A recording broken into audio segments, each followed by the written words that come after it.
ଏଠି ମୁଁ ବିରିୟାନୀ ପାଇଁ ଆଳୁ କାଟି ନେଇଛି, ଅଦା ରସୁଣ ପେଷ୍ଟ, କିଛି ଧନିଆ ପତ୍ର, ପୁଦିନା ପତ୍ର, କଞ୍ଚା ଲଙ୍କାକୁ ମଝିରୁ ଚିରିକି ରଖିଛି।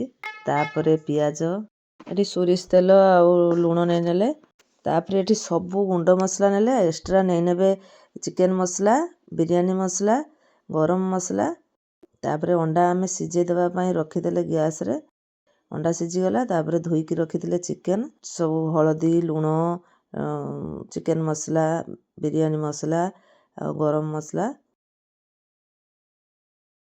ସୋରିଷ ତେଲ ଦେଇଦେଲେ, କିଛି ଦହି, ତାପରେ ଅଦା ରସୁଣ ପେଷ୍ଟ। ଆମେ ତାକୁ ଭଲସେ ଗୋଳେଇ ନେବା।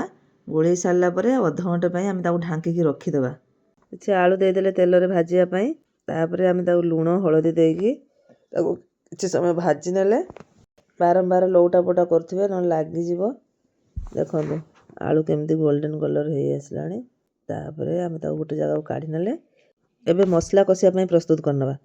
କିଛି ତେଲରେ ଆମେ ଚିନି ଦେଇଦେଲେ। ଚିନିର କଲର୍ ହେଲା ପରେ ଆମେ ସବୁ ଗୋଟା ମସଲା ଯେତିକି ଥିଲା ସବୁ ପକେଇଛେ। ଗୁଜୁରାତି, ଡାଲଚିନି, ତେଜପତ୍ର, ଗୋଲମରିଚ, ଲବଙ୍ଗ ଆଉ ଜାବିତ୍ରୀ ସବୁ ଦେଇଦେଲେ। ଦେଇକି ପିଆଜକୁ ଭାଜି ନେଲେ ଭଲସେ।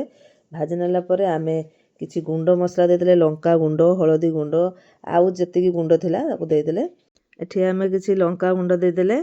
ତାପରେ ଦେଲା ପରେ ତାକୁ ଟିକେ ଆମେ ଗୋଳେଇ ନେଲେ। କଲର୍ଟା ଦେଖନ୍ତୁ କେମିତି ଆସିଲାଣି। ତାପରେ ଆମେ ଗୋଳେଇକି ରଖିଥିବା ଚିକେନକୁ ତାକୁ ମୁଁ ଦେଇଦେଲି।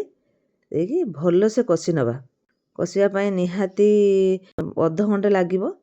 ତେଲ ବି ଉପରକୁ ଉଠିଲାଣି। ତଳି ଲାଗିଯିବ ବୋଲି ମୁଁ ତାକୁ ବାରମ୍ବାର କଷୁଛି।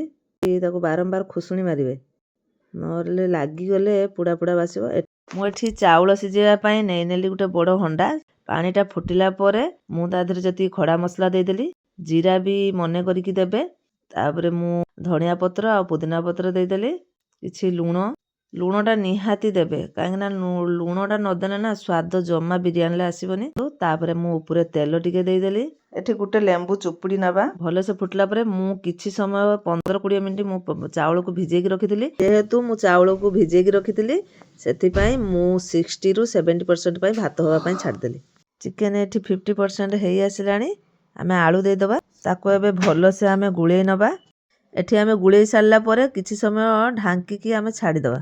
ଆଗରୁ ମୁଁ ଅଣ୍ଡା ସିଝେଇକି ରଖିଥିଲି, ତାକୁ ଗୋଟେ ଗୋଟେ କରିକି ମୁଁ ଛଡ଼େଇ ନେବି। ଏଠି ଦେଖନ୍ତୁ ରାଇସ୍ ହେଇଗଲାଣି। ମୁଁ ଛାନ୍ତା ସାହାଯ୍ୟରେ ସବୁ ରାଇସ୍କୁ ମୁଁ ପେଜରୁ ଛାଣି ନେବି। ଦେଖନ୍ତୁ ମୁଁ ରାଇସ୍କୁ ଥଣ୍ଡା ହେବା ପାଇଁ ଗୋଟେ ଖେଳେଇକି ଛାଡ଼ିଦେନି ବଡ଼ ଜାଗାରେ।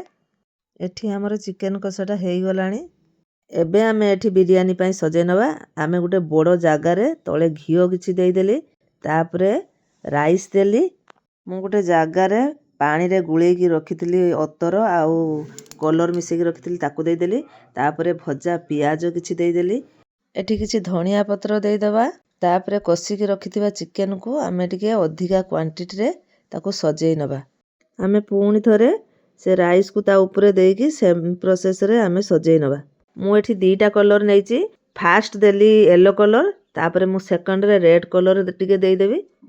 ଏଠି ପୁରା ପ୍ରୋସେସ୍ ସରିଗଲା।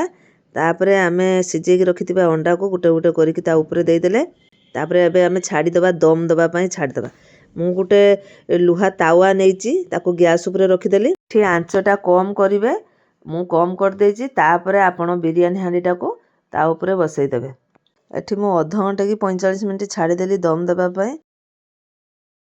ଏଠି ପ୍ରସ୍ତୁତ ହେଇଗଲା ବିରିୟାନୀ। ଆପଣମାନଙ୍କୁ ଯଦି ମୋ ରେସିପି ଭଲ ଲାଗୁଥିବ, ତାହେଲେ ଲାଇକ୍, କମେଣ୍ଟ, ସେୟାର, ସବସ୍କ୍ରାଇବ୍ କରିଦେବେ। ରହିଲି। ଜୟ ଜଗନ୍ନାଥ। Bye bye.